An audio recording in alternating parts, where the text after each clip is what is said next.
correctly with the correct amount. D20 Radio, where gamers roll. www.d20radio.com.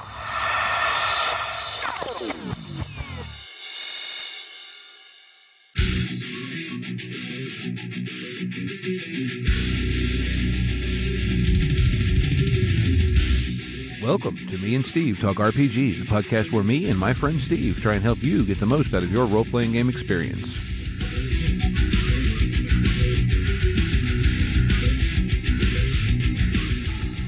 Welcome back to Me and Steve Talk RPGs. I'm here with my friend Steve. Hello, and my computer has decided to cooperate tonight as well. I know, we had to delay this a day because your computer decided not to cooperate.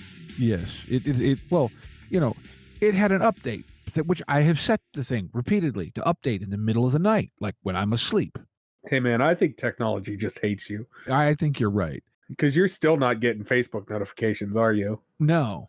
If anybody knows, I'll put this out to the podcast. We've tried resetting his notifications. We've tried changing the settings. We've tried all of it. He's not getting Facebook Messenger notifications. Yeah, he changed entire devices. And he's not getting the ding for Facebook notifications. And the native app, Messenger for PC, refuses to boot on my computer. Like I think you got uninstalled, reinstalled. Yeah, so putting it out there for you tech gurus. You got any ideas, let us know. Yeah, I mean, like I did the thing, went into the settings and made sure it can run in the background.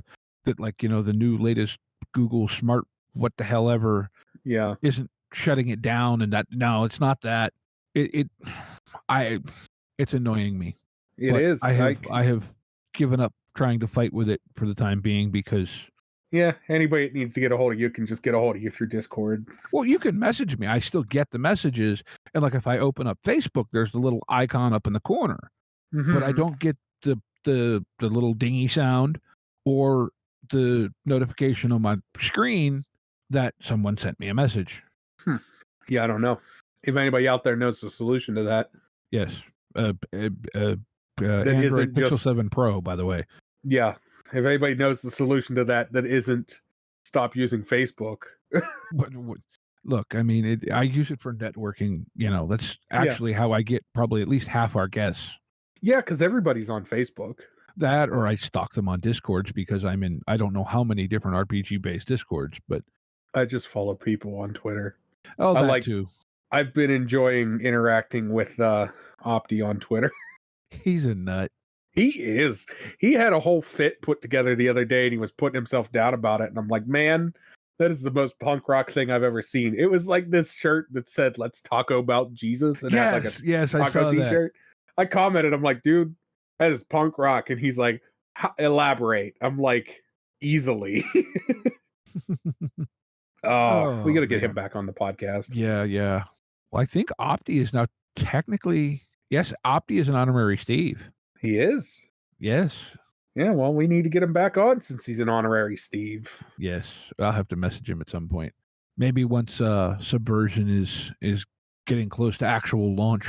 Once it's something to talk about. Yeah, because, I mean, they're deep in play testing and whatever. But being as I have a whole bunch of games that I already have in my grubby little hands, I haven't read the betas on that yet. Maybe if we ask him nicely, he'll run it for us. Opti, come run this for us. And also we'll record it and put it up as an actual play. See, that's a little less attractive to someone who is already a podcaster. Right? Oh my. And don't worry, the actual plays are taking a minor hiatus. They will be back at some point in the near future. Yeah, with various things have conspired and blah, blah, blah. But we should have something new. We should launch into actually playing here in the next couple of weeks. And we'll probably give it a little bit there to kind of build up a little backlog before we start recording it so that, we have a little bit of a buffer there. Yeah, before we start actually releasing episodes. But speaking of actual play podcasts. Yeah, the Genesis Archives. Genesis Archive. It's another podcast here on the D20 Radio Network. And this one, they self-describe as a bunch of nerds, artists, writers, and musicians who collaboratively create stories through tabletop role-playing games. most of which they do with Genesis or sometimes Star Wars. I believe okay, confession here, I'm a bit behind. I listened to a bunch of them for a while, but it's been some time since I've gotten around to that again. They were playing in their GM, Jonathan, who's been a guest here on the show. It's been quite a while now, but he has a setting called The Unseen World, which is urban fantasy set in Las Vegas. Yeah, that's what I was going to say. Vegas fantasy. It's a pretty cool setting, actually. Mm-hmm. And they're very good role players, very good content, very, very fun to listen to. So check them out, anchor.fm/the Genesis Archives. And of course, as always, there'll be a link in the show notes. And of course, for other gaming goodness, etc., check out d20radio.com. There's, the blog with all the cool stuff from all the different people that write for that, and a bunch of other podcasts and all kinds of other fun goodness. Anyway. Right. Anyways. So we have and this is going to be sort of a reoccurring thing because we had a really great turnout from the last time we requested stuff from our patrons. Mm-hmm. Yes. Also known as, oh crap, we need some topics. Here, let's ask these people. Yeah.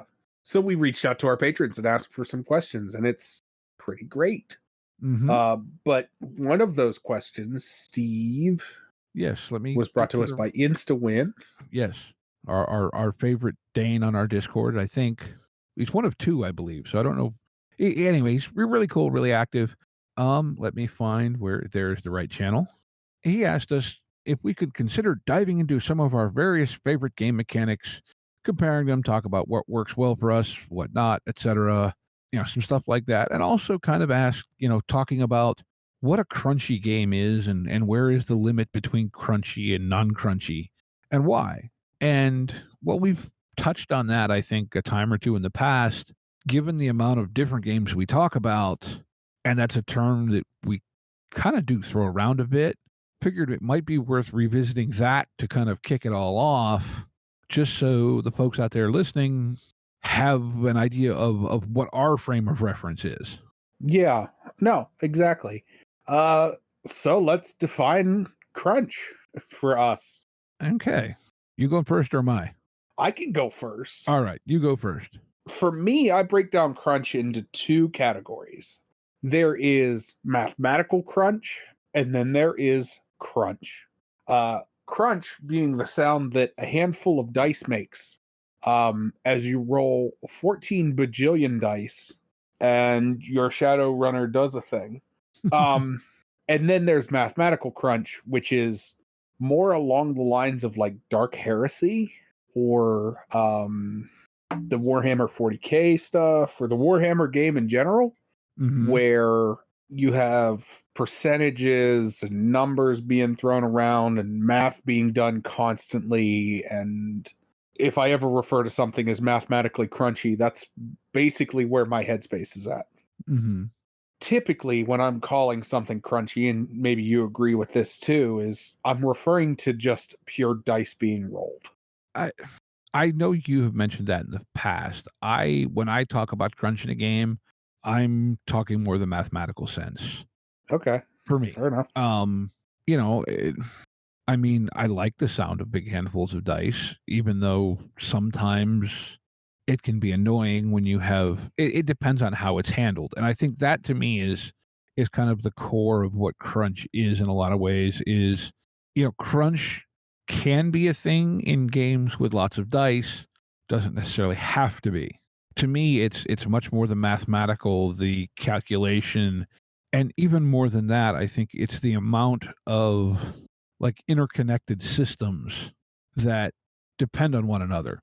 You mentioned Warhammer, and while I don't own it, Warhammer 4th edition is notorious for having all these extra subsystems that tie into and affect kind of everything. There's momentum and resilience, and there's a couple other things like that. And most of them, the way they're set up, you can't just like, oh, we're just not going to use that. Right. Because it affects 6 or 7 other things if you decide not to use that. And to me, that's where the crunch kind of comes in, is the That and another thing that I feel is crunchy is if you have, for lack of a better way to say it, cascading tables, where yes, the tables themselves aren't crunchy, but if you roll on this table and that tells you, okay, roll on this table and now roll on this other table, like I think for me, crunch in the mathematical sense is how much dice rolling and calculation do I have to do to find out what the dice roll means. Right. Okay, fair enough. I feel that. I don't know. I enjoy rolling big handfuls of dice, but there's something about the math that happens after a big handful of dice that's really annoying. Mm-hmm. And and like you mentioned Shadowrun. And again, I've not played Shadowrun. Not But played it. I've read it. yeah, I've read some of it. I've listened to some of it being played, and that seems like one where a lot of times you roll dice, and then the character or the NPC that you're acting against rolls dice, and then based on that, someone else rolls more dice, and it. I'm at a stage where I'm not crunch averse, but I like for I like there to be dice there kind of guiding the randomity of the game, Right. but I like when the dice also do their job and get out of the way quickly. Does that make sense? Yeah, I get what you're saying. Like I think for me, the narrative dice from Fantasy Flight, now Edge, Star Wars, Genesis, whatever, they're kind of this weird because and the other thing with that game, and I think you can back me up on this, when you try to read it, it seems complicated as all heck. Oh But when you yeah. play it, it doesn't feel that way. I've Like described it as sometimes, but go ahead. I think if you were to sit down and this is where like this comparison comes in for me. If you sit down and wrote out how to play rock paper scissors on paper without illustrations, I think you would be going, this is confusing and difficult. Fair. And I think that's where we run into the problem with I think that's where we run into the problem with the NDS is that on paper, you're looking at a game that is, and I've described it as this, and I know it irritates the Genesis guys, but I don't care. It's effectively rock, paper, scissors. This symbol cancels this symbol. That symbol does this over this symbol. It's effectively a game of did I roll a rock or not? And I'm not saying that to be dogging on it in any way. I think that's a really beneficial thing for that system. But in my opinion, I'm just calling it as I see it.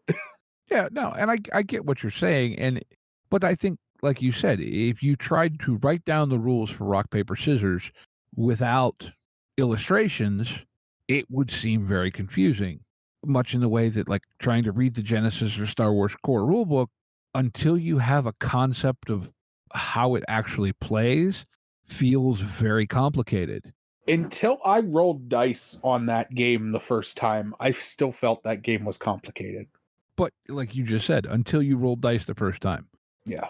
And then it was like, oh, that's how it works. But Yeah. the thing, and this kind of ties back to what I was saying before, though, about, like cascading tables and so on and so forth. The thing that I really like about the NDS is you make one roll and that tells you a bunch of different stuff. Oh, yeah. You have your assorted outcomes, and sometimes figuring out what to do with threat or advantage can be a little tedious, whatever. But you use you have a fixed base damage, and then your successes add to your damage. You get a lot out of that one dice roll, and that's where I was saying, like the dice do their thing and then get out of the way. Well, you can't ask for too much more than that. Right. I think it's always annoying when you got to be like, and you were talking about this a little bit ago, nested tables, where you're sitting there and you're scratching your head and you're going, all right, I rolled this result on this table, which activates this ability, which means that this thing happens and then that thing happens. And it's not just like annoying for you, it's boring for the table. Right. Like, as somebody sitting at a table playing with you, I'm sitting there going, oh my God, is your turn done yet? Can we move on? And it's not me being like, oh, I can't stand this guy. It's me being like, I I don't care. I don't care that your +2 spear deals 483 damage because you managed to do this crit in this particular order, right? Like, Mm-hmm. I don't, and I'm not saying that, like, I get it. People like their things and it's fun. And I've been there myself where it's like, okay, I make an attack and I got all these things and blah, blah, blah, blah, blah. I think it is fun in the moment for the person involved. And I think this touches onto a point that I heard Ken Hyde or Robin D. Laws make about. They were talking about just F20 fantasy games in general, but like D&D, how we talk about how sometimes okay, it's been my turn, now I got to go do something for half an hour till it gets back around to me. Right. As GMs, we lose sight of that sometimes because as the GM, you're involved in every role almost. And this is something, and you've been at tables and played it. For whatever reason, the dice rolls in Genesis draw the table's attention every time. Well, I think it's because it's not numbers. I'm sorry, but there's something inherently boring about looking at that, like, somebody else's numbers. Mm-hmm. That's fair. I like understanding the consequences of the situation is one thing, but like there's something inherently boring about sitting there and staring at somebody else roll dice and it's a number and then you don't know what their modifiers are.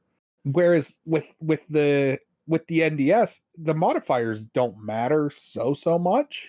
Well, they're already all built into the dice pool. Right. Yeah, you're looking at the modifiers.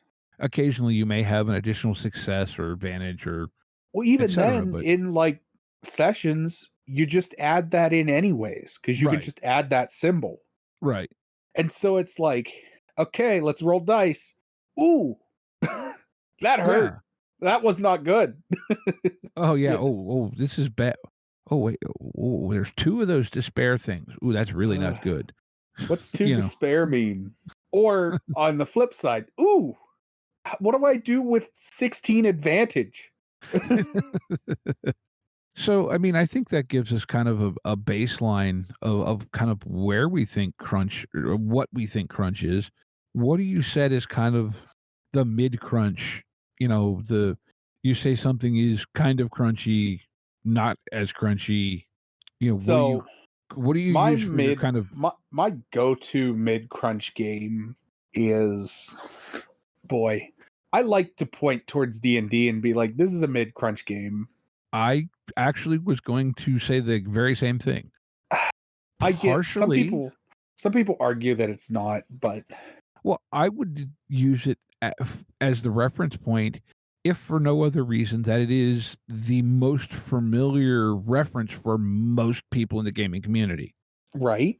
Yeah, and I really argue that D&D, especially 5th edition, I don't know, everything's kind of built into the character sheet.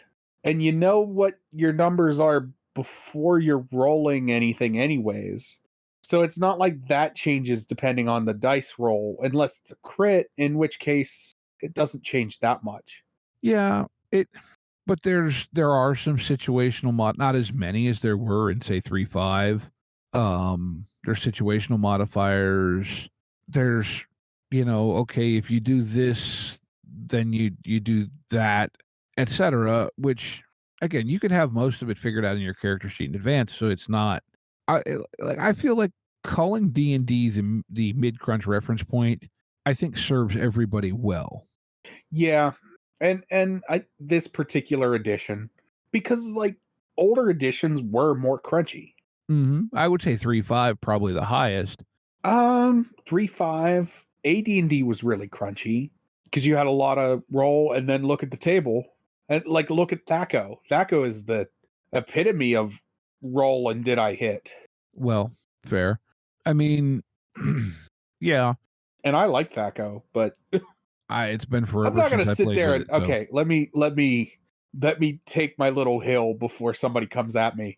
I'm not gonna sit there and say that Thaco is a better system than what we're using now. But I think armor class in general is a flawed system. So that's a whole argument to have later. Yes. But I think Thaco was a very interesting solution to a problem that didn't need to be solved. Sorry. Sorry, not sorry. I don't care. Like, come at me. I mean, it did the thing that it did. Yeah, it did the thing it needed to do, I guess, because somebody said it needed to do that. I tend to agree with you that armor class is a weird thing anyway. But then, like, yeah, I don't know. But like, there are games too where I feel like a game we both love, Cyberpunk 2020, I feel like is a little bit crunchier than D&D, but I feel like for the most part, and maybe this is some of the simulations that hides in the backside of my brain coming out, but I feel like for the crunch that's in Cyberpunk 2020, you get a lot more from it than you get from the crunch that's in 5e D&D. So, yeah, can speak to 2020 a little bit better than Red. I feel like, I don't know, I still feel in my mind that Red and like 5th edition D&D are basically on par with each other when it comes to crunch. I would say they're in the same ballpark. Because go ahead. No, sorry. It's one of those things where if I were to boil it down to just the basics, which is roll dice, look at modifier number, add 2 together, read number. Mm-hmm. Right? Like add 2 two together and then announce number. That covers both D&D and Cyberpunk. Mm-hmm. Because Cyberpunk, if you have what I'll call proficiency in a skill, when you look at the number, when you look at that skill and you look at the modifier number, it's already got the proficiency built into it. Dungeons and Dragons is sort of the same way. Like there is that proficiency bonus, so maybe you could argue that Dungeons and Dragons is slightly crunchier than Cyberpunk, but it's basically the same thing, and most people that have proficiency in things already build that number into the stats. Fair. The one thing I'll knock D&D for in that regard, though, is that D&D has 6 completely useless numbers on every character sheet they've ever made. Oh, the plain stat numbers? Yes. So I do some stuff with those, and I know a lot of people don't. There were optional rules floating around for what to do with those, but in general I use those numbers as a way to tell if I'm going to make somebody do a check or not. Mm-hmm. Like I'm not the best, so I don't always remember and can't at a moment's notice bring in my mind what the different modifier numbers, like I don't remember if a 7 is a +0 or +2. Like I can't remember that type of stuff. Mm-hmm. I look at it every time and I just follow whatever the book says, and then I go, okay, I never have to worry about this again. And so I'll ask somebody, I'll be like, what's your flat stat on that? And it's like if they ask me, can I make an investigation check? Right. Mm-hmm. What's your stat number? And they say, oh, well, I have a 19 in that stat. I'm not going to make you do a check because you've already have a lot of experience in that. Mm-hmm. There's no reason to make it like, unless it's something that's almost completely hidden, there's no reason for me to be like, oh, you're going to roll dice because if you don't find the thing, we're not going to progress any farther. Yeah. So I just go, hey, what's the flat number on your stat for that? All right, you do it or you don't. Or go ahead and make me a check, DC, and whatever I make off the top of my head for the check. Right. Well, but Cyberpunk and both 2020 and Red just did away with that stat and stat modifier thing, and you just add your stat number to the roll. Right. So yeah, and that's again where I would argue that maybe 2020 and Red are better examples of mid-crunch games, but I still say D&D just because it's the most go-to. Yeah, no, I think it's for lack of a better word, it's the easy reference. Yes. Now 2020 got into some more complicated stuff with the rules for layering armor, and some of that stuff got a little bit crazy. The one of the things I'm the happiest they took out going from 2020 to red was the hit location roll. Oh my god. And then Because- called shots, you had like a called shots, you had a plus 10 or minus 10.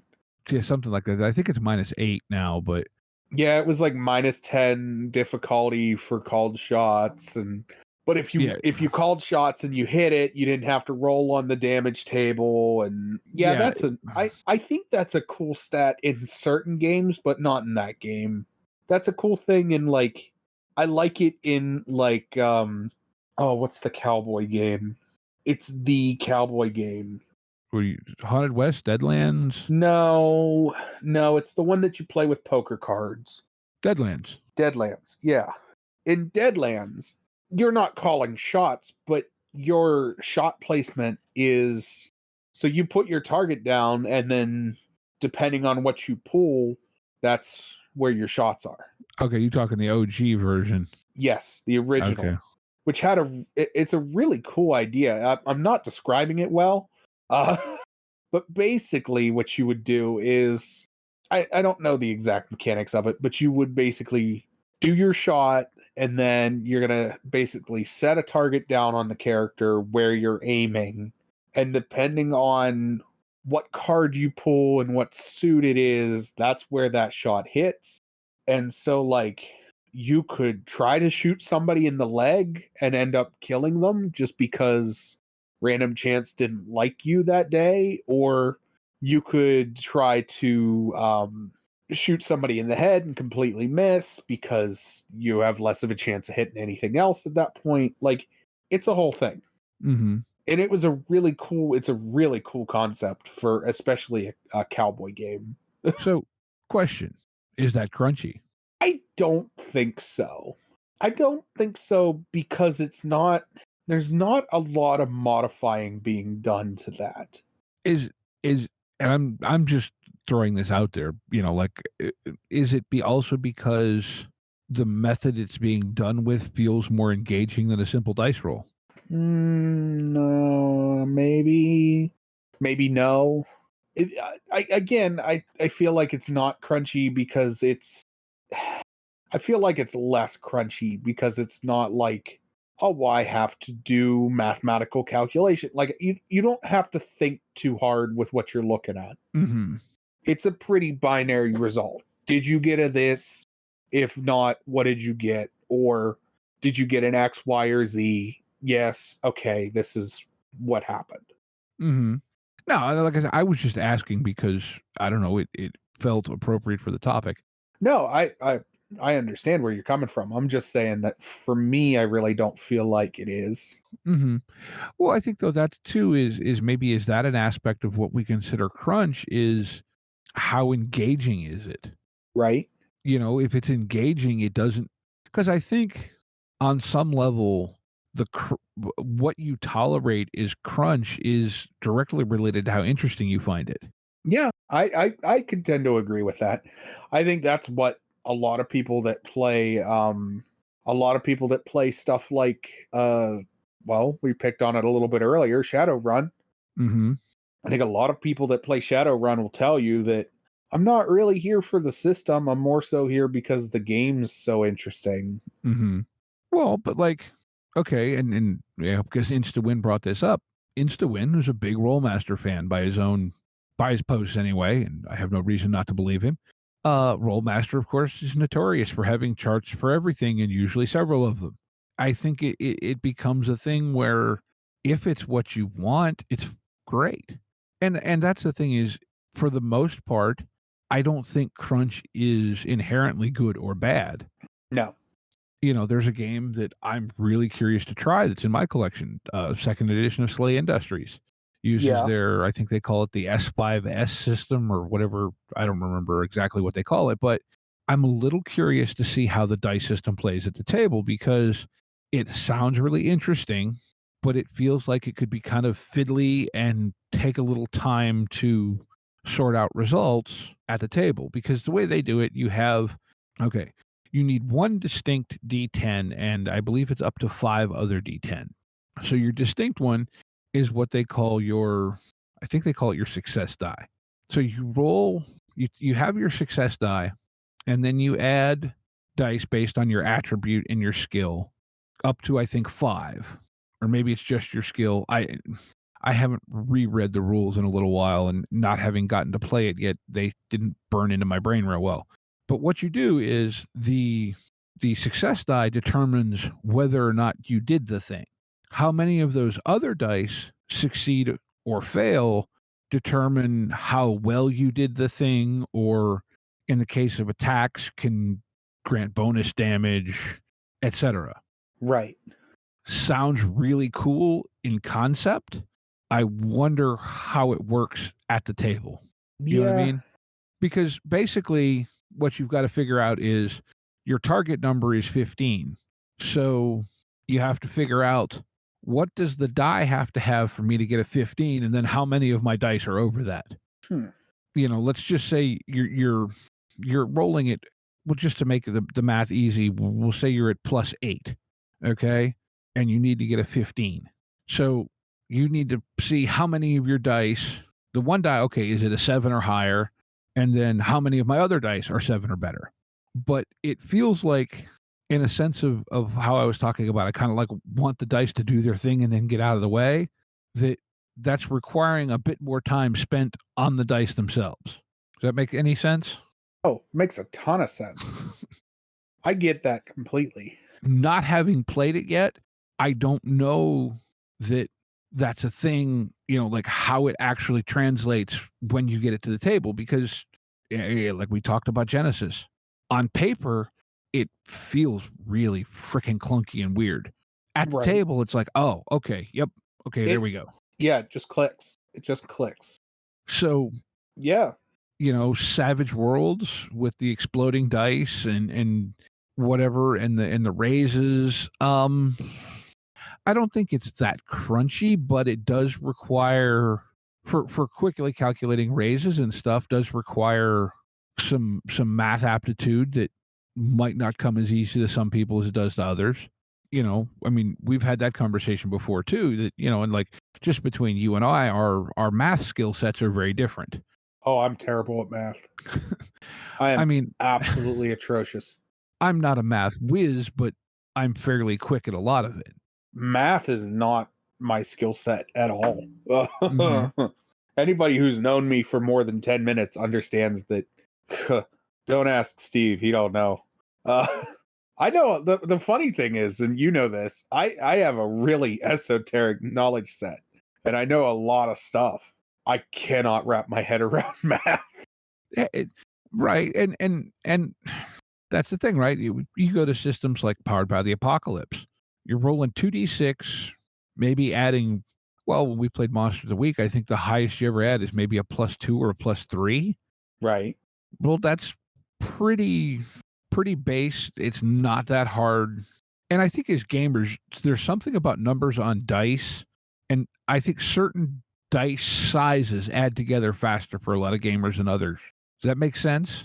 Like, if you roll 3d6 and roll 3d8, I'm willing to bet most of us can add up 3d6 faster than we add up 3d8. And I don't know why that is. I couldn't. Or 3d12 or whatever. You know what I mean? Like, it seems like 6s add very fast, at least to me. Maybe I'm just weird. That's because 1 through 5 is really easy to add. But you know what I'm saying? The chances of a 6 are 1 in 6 on each dice. Mm-hmm. So it's like you get this situation where 90% of those dice are like 2s, 3s, and 5s. Mm-hmm. And even then, if anybody sits at the table and watches me add 6s together, it's hilarious. Like, I'll be like, all right, these two, it's 8, 10, 12, 17. Like, see, what I do if I'm doing stuff like that, I actually will like group them into 10s. Oh yeah, I try to group them into groups of 10, and then I get this. It's just a mess. I'm bad at math. Just ignore me. Well, no, but it I think that also goes to speak of what, if we're talking crunch in a mathematical sense, that is part of what would make you define something as crunchy that I or someone else might not, or even, you might not and someone else does. Yeah. I don't know. Trust me, I have a friend that's an accountant, and he is like, oh man, this math is super easy, because he was running he always wanted to play Warhammer. Mm-hmm. And so he was did the start of a Warhammer thing. And I was like, okay, well, yeah, we'll play Warhammer. And then he's like, oh man, you're having a hard time with this math. It's super easy. I'm like, dude.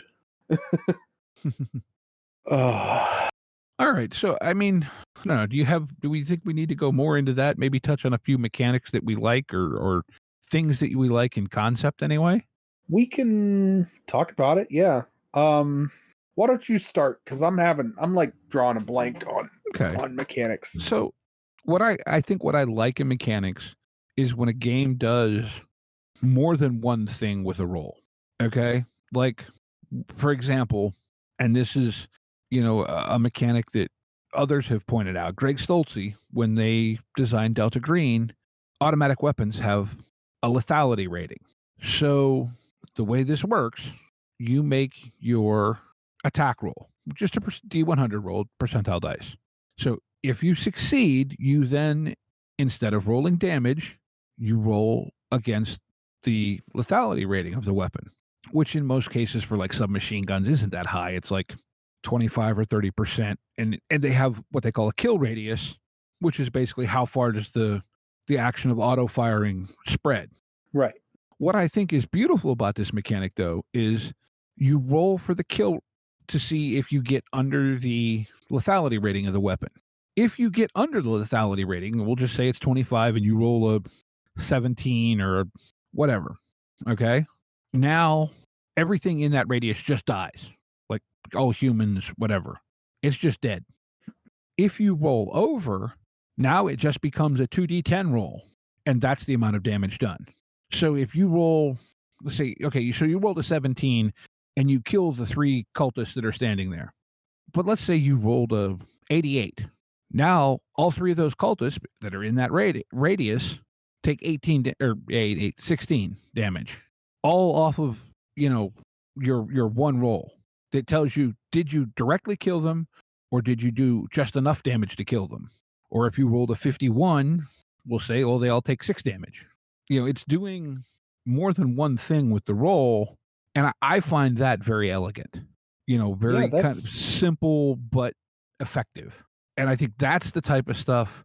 I'm really curious. I think I have a PDF somewhere of Wild Talents, which uses a game system that Greg Stolze designed. They call the one roll engine, which I know is intended for you make one roll for the action, and you determine success and magnitude and by different aspects of the roll. And I'm really curious to see what he did with that, just because that type of thing fascinates me. How many different ways can we interpret this one roll of the dice instead of roll this if then else, roll again if then else. You know what I mean? Right. I think that to me is those are the things about game mechanics that fascinate me. Like that lethality rating and the way that works, I would say is one of my favorite little game mechanic nuggets. Yeah, there's a lot of stuff. I'm sure if you went back and listened to the podcast, I'm having a really hard time just drawing something off the top of my head. Well, I'll tell you another one that I actually like, and it's really, really simple, but it's the advantage-disadvantage mechanic. As much as I'm not the biggest fan of 5e, it's so advantage-disadvantage is just wonderfully simple. Well, and easy to understand. As a GM, it gives you any reason to be like, okay, I'm going to make this just naturally make this difficult for you. Mm-hmm. Or I'll be nice and make this a lot easier for you. Mm-hmm. You know what I mean? Right. Yeah, I agree. I think advantage and disadvantage is great. I think I really like the initiative system in Genesis. I really think that's a great system. That's fair. You mean the slots? Well, yeah. Everything about their initiative is great. Everybody rolls based off that stat, and then I don't know, fight about it. You know, it makes tracking as a GM a lot easier because you don't have to sit there and be like, "What'd you roll? Where are you going?" You know what I mean? Like, it's very much just shout out whenever you're ready to go. And okay, I think I'm going to take my turn. All right, great. What are you doing? Yeah, I like that's another really good one. And have you ever you've run D&D a bit more than I have, especially recently. Have you tried implementing that with D&D? It doesn't work. Doesn't it? I wasn't sure if it would or not. The problem I run into with it is in most D&D games, and even in the one I'm running now, you have power gamers because it's built into that is the way to play the game. Mm-hmm. And so you have people fighting to be first, and that just doesn't work. Mm-hmm. It's better to just let those people put points in to the stat that would make it, it's better to let those people put the points into the stat that would make them the most effective. Mm-hmm. Yeah, well, and like, okay, Cyberpunk 2020 and Red to a lesser extent, there's a specific class mechanic that gives that class an advantage on initiative. So it feels like that would be kind of breaking the system in a way if you did it there. Right. But in general, boy, I do really like that. That's another one that I really am a big fan of. Yeah, I'm really just I'm struggling to draw some stuff to I'll mind. tell you another one. Sorry. No. A mechanic that I'm, and this is cheating a little bit, but we'll find out about that later. Is the way the age system does the stunts and stuff. Oh yeah, you got a new toy. Yes. But I like that idea that, and again, but to me, that's also getting into that we're doing more than one thing with the roll. Right. We're taking it apart and using it different ways, but we're also using it all together. Yeah, Actually, to backtrack a little bit, when we were talking about crunch, I think another thing that makes a game feel crunchy is if it doesn't have unified resolution systems. And yes, Palladium, I'm looking at you. Palladium has this goofy thing where most combat stuff is D20 based and most skill stuff is percentile based. And I don't understand why. You know what I mean? Yeah, I couldn't tell you. Like, to me, that's a confusion point. Like, if we're playing D&D or Call of Cthulhu or Delta Green or Cyberpunk, and I tell you to make a roll for whatever, okay, I'm reaching for my D20 or my percentile dice or a D10. Palladium, right. You got to look at the sheet, go, okay, I have, okay, to do this, it's a this roll, but I need to do this and then this to do it. It's like, that sounds like Palladium in a nutshell. Just and when we doing that thing? I don't know. When are we playing Savage Rifts, Steve? Oh, I have to figure out. It wouldn't take me long to be able to have my head wrapped around it, I think, to run it at a table. The tricky part is that, well, as we covered briefly in the intro to the show, me and my difficulties with technology and learning to GM on a VTT with a system that I don't feel like I have my head fully, or at least mostly wrapped around, is daunting because of the relationship I have with technology. Yeah, I feel that. I Darren offered to help me with it, and at some point I need to make the time to take him up on that offer. But oh man, something I definitely that is the perfect person to help you with that. Mm-hmm. Oh, definitely. Darren's a great dude. I think we need to I don't know. I think we need to do some background stuff and try and plan out a time where we can get some people in a room and play an actual tabletop RPG. Yes, that would be nice if schedules and geography and etc. weren't such a pain in the butt. Maybe we could, we're both pretty close friends with a couple local game stores. Maybe we can figure something out for a me and Steve meetup. That could be fun. Maybe we could do that. Yeah, because I could think of about 3 places we could play right now. Oh, yeah. I'm just thinking of 3 places where we're directly friends with the owner. Yeah, maybe do it like make it a 3-week event, or 3-month just thing. Do it a couple times in a row. Just do it a couple times. You're like, hey, if you can't make it to this one, once at one place, once at the yeah. But because for the fact that we both live in the greater Pittsburgh area, Pittsburgh is geographically weird. Yes. Yeah. Because an hour in any direction from Pittsburgh takes you somewhere completely different. Mm-hmm. And just because it takes you an hour to get anywhere from anywhere in Pittsburgh. Oh, that's just traffic. And then there's PennDOT and construction, which you might be able to see it, but now it'll take you an hour and a half to get there. So over near her parents' house, there has been a bridge that has been shut down for, I kid you not, it feels like 3 years. Mm-hmm. And it is the most frustrating thing ever, because if you're going one direction, you like couldn't get off to go where you needed to go because the bridge was closed. Mm-hmm. So that's fun, but it's finally open, which is hilarious. I drive a 15-mile stretch of one interstate on my daily commute to work. Mm-hmm. I have lived in the same location the entire time I have worked at that location, and I've been there about 12 years. I don't believe I have ever driven that stretch of road without there being construction along it somewhere. Well, that highway, that stretch of road in particular, is, my dad has speculated that stretch of road will never be finished. He thinks it's some sort of what do you call that, a Ponzi scheme. They just keep breaking it and fixing it and fixing it and breaking it. Well, right now they have the bridge over the Yaak Valley, 1 lane each way. That's lovely. At the wrong time of day is really annoying. That's brutal. All right, well, we're going to move into Game of the Week. Sure, let's do Game of the Week. Woohoo! Game of the Week. Game of the Week. Game of the Week. All right, I have one.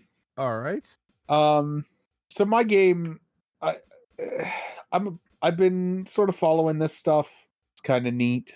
So this is a game called We Saved the Vessel Once. Okay. We saved this vessel once.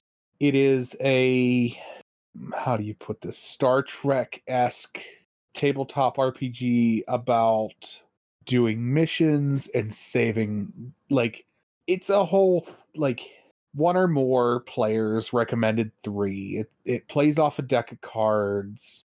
It says 2 hours with no prep, and then possible triggers, which I think is hilarious. Bad Star Trek episodes, and they still advise safety tools.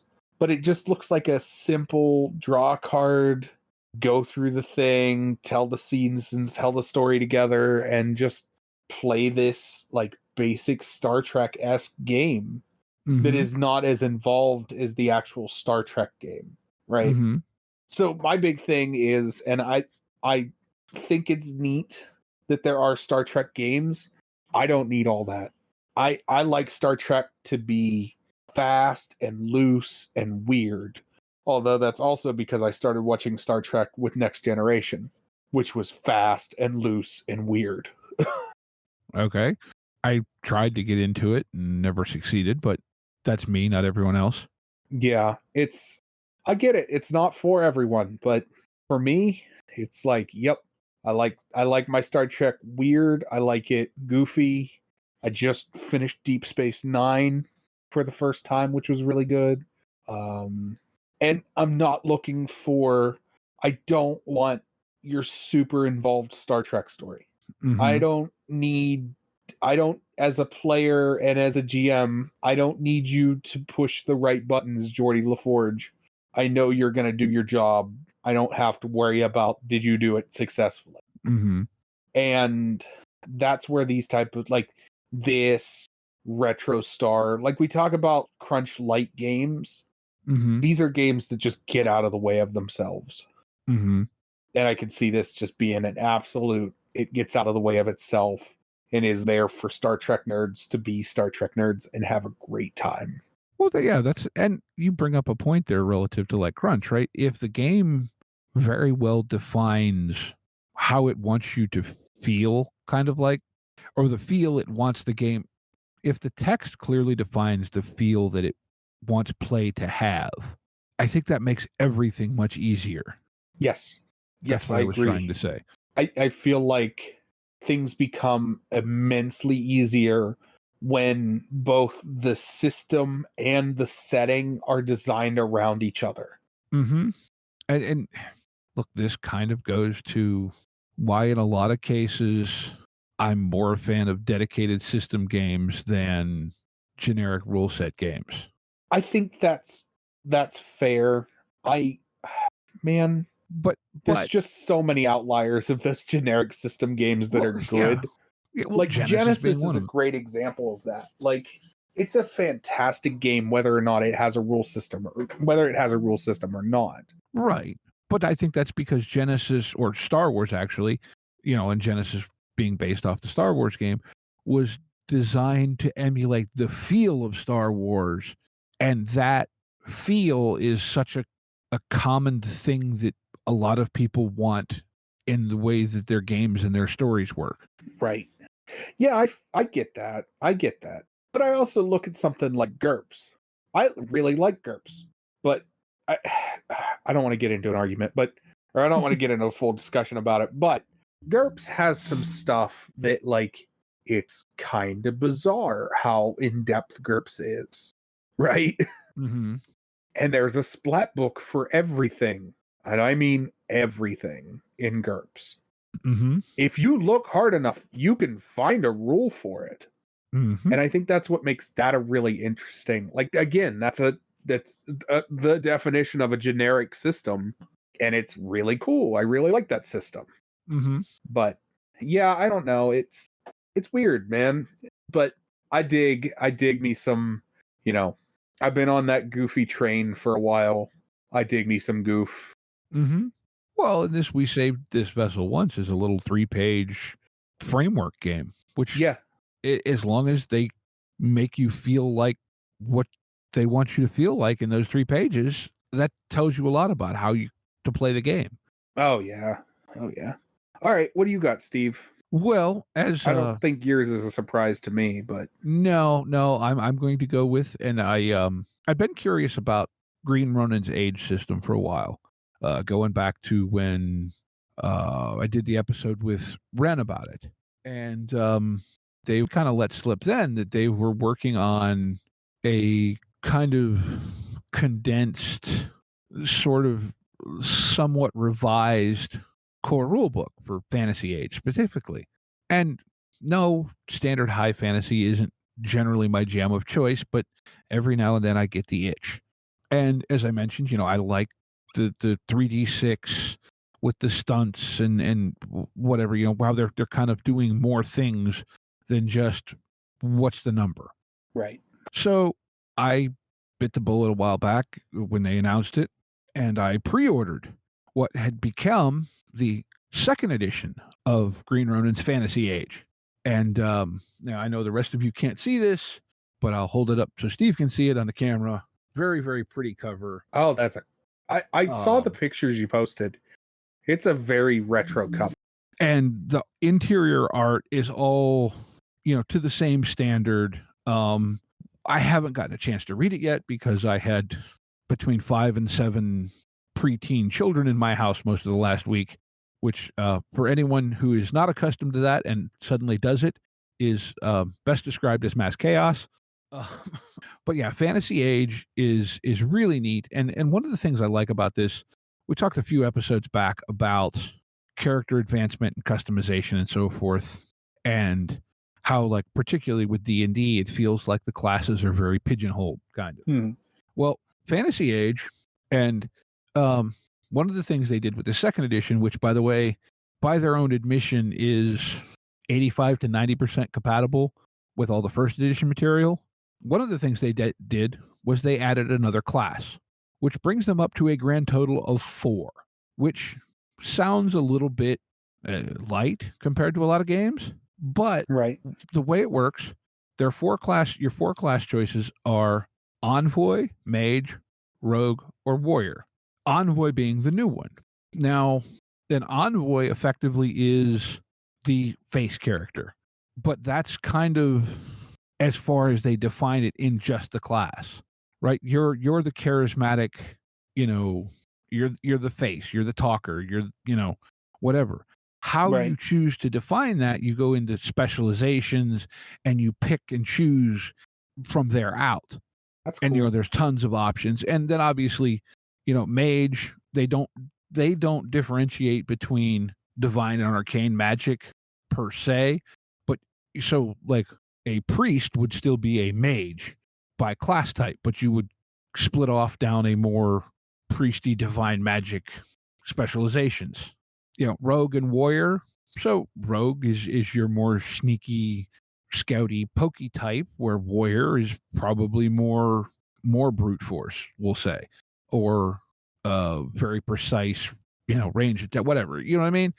But like it's not as defined as fighter, warlock, blah blah blah blah blah blah blah blah blah. Right.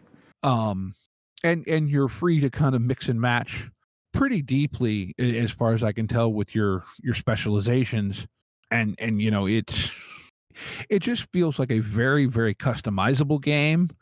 Yeah, it seems like it. I've always heard really good things about the age system, and specifically fantasy age. Mm-hmm. But kind of like you, I'm not a huge high fantasy person, so it sort of was like, get to it when I get to it. Yeah, well, the pre-order came up, and I'm like, you know what? Yeah, I'm just going to do it. I've been curious enough. And I had started reading. I had, in a bundle somewhere, gotten the old Fantasy Age core rule book, and I'd read enough of it that I went, I think I like this. Okay, well, hey, maybe that's the fantasy thing that clicks. Yeah. And another thing that I just noticed in the drive-through listing, I hadn't even got to this in the book yet. It's got a game master guidance section in it, right? Which most games do, and let's be honest, most of us just skip over those, right? It specifically says there's guidance for each of the GM's 4 roles, which, you're the game planner. Many times you're the actual host of the game, either you're hosting it at your house, or you're kind of organizing everything anyway. You're running the game, and you're also moderating the game. So, I just thought that was a neat little tidbit that's in there. And there's some optional rules. There's what they're called twin systems of peril and daring. There's a fortune system. And of course, it's also part of what they've done with this second edition is bring in some of the optional stuff they've developed in, be it the Expanse or Modern Age, and some of their later publications using the same general dice mechanics. So like I said, that's mine. I got my pre-order copy. I don't remember what day it was, but but within the last week, and it's a very pretty book, and I'm very happy to have it. So that's mine, Fantasy Age 2nd edition. Yeah, that's cool. That sounds awesome. Mm-hmm. Yeah. Well, with all that being said, as always, links to everything are in the show notes: Facebook, Discord, Patreon. If you're part of our Patreon, you get like first dibs on asking for show topic. We have guests. We have guests. When guests are going to be on, we shoot you guys, they get carte blanche for questions. When we have episodes going up, like we have Patreon exclusive episodes that go up periodically. Just some cool stuff over there. Mm-hmm. It's also a link for our drive-through affiliate link. If you want to help us out in that way, we get a little tiny bit of whatever you decide to spend on drive-through if you use the link. Right. Hey, if you're buying something from drive-through anyways, even if you're not really paying money for it, still use the link, because we see that, and that helps us have an idea of what our audience is interested in. Mm-hmm. But with all that being said, we want to remind everyone to be kind to one another and get out there and play some RPGs. Yep. Take care, y'all.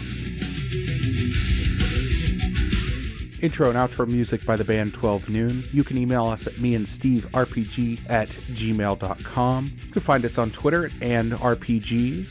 Find us on Facebook at Me and Steve RPG Podcast. On Discord at Me and Steve RPGs. And as always, all of these links are in the show notes. Thank you, and be kind to one another.